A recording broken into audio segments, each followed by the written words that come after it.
मनसे नेते संदीप देशपांडे बोलतायत, थेट जाऊयात. थोडंसं पुढे मागे. मुंबईच्या सगळ्या ज्या समस्या आहेत त्या मार्गी लागतील असं वाटतं तुम्हाला? नाही, मुळात काय आहे, समस्या मार्गी लागतील नाही लागतील माहित नाही, ते प्रशासनावर पण आहे. पण ह्या चर्चेंना आवाज तर उठवला पाहिजे कोणीतरी.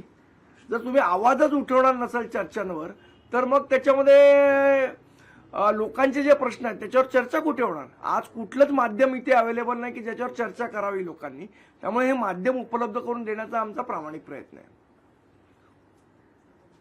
संदीपजी, आणखी एक महत्त्वाचा मुद्दा आता सध्या पुढे येतोय. असं कळतंय की केंद्र शासनानं सध्या देशभरामध्ये हिंदी भाषा ही तिसरी भाषा म्हणून कंपल्सरी केलेली आहे. मला असं वाटतं की स्थानिक भाषा ही अतिशय महत्त्वाची आहे. आणि हिंदी ही जर आपल्या राज्यघटनेत आपण बघितलं तर जेवढ्या भाषांना रिकग्नायझेशन केंद्राने दिले त्यापैकी एक भाषा हिंदी आहे. मग तुम्ही हिंदीच भाषा कंपल्सरी का करताय? लोकांना चॉईस द्या ना. त्यांना हिंदी शिकू दे, कन्नड शिकू दे, तामिळ शिकू दे, गुजराती शिकू दे, दुसरी कुठली भाषा शिकू दे. हिंदी कंपल्सरी करण्यामागे काय उद्देश आहे मला अजून कळलेला नाहीये. आणि ती का कंपल्सरी करावी याचं कारणही कळलेलं नाही.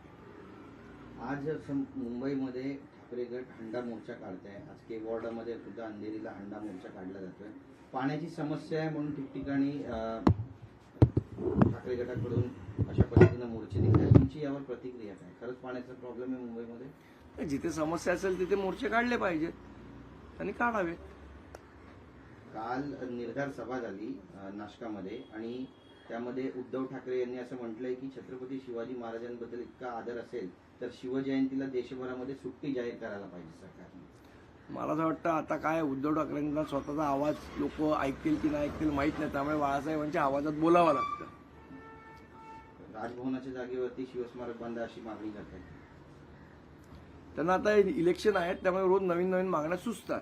सर, घाटकोपरमध्ये गुजराती आणि मराठी असा वाद पेटलेला आहे. एकीकडे 4च घरं मराठ्यांचे आहेत आणि मराठी माणसं घाणेरडी आहेत, मच्छी खातात, खाल्ल्याचा म्हणजे खालच्या दर्जाची त्यांची वागणूक आहे. अशा पद्धतीचा एक वाद जो आहे समोर येताना पाहायला मिळतोय. आमचे काल मी जो काही व्हिडिओ बघितला मला अजून पूर्ण माहिती मिळाली नाही. पण आमचे महाराष्ट्र सैनिक तिथे गेलेले आणि जे राजसाहेबांनी सांगितले ती भूमिका आमची कायम आहे. जिथे मराठी माणसावर अन्याय होईल तिथे कानाखाली आवाज बसेल.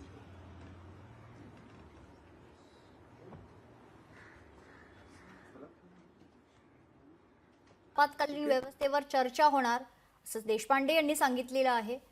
खरं तर मनसे नेते संदीप देशपांडे यावेळी माध्यमांशी संवाद साधत होते. स्थानिक भाषा अतिशय महत्त्वाची असल्याचं देखील संदीप देशपांडे म्हणाले. लोकशाही मराठी ऐका, पहा, जागरूक रहा.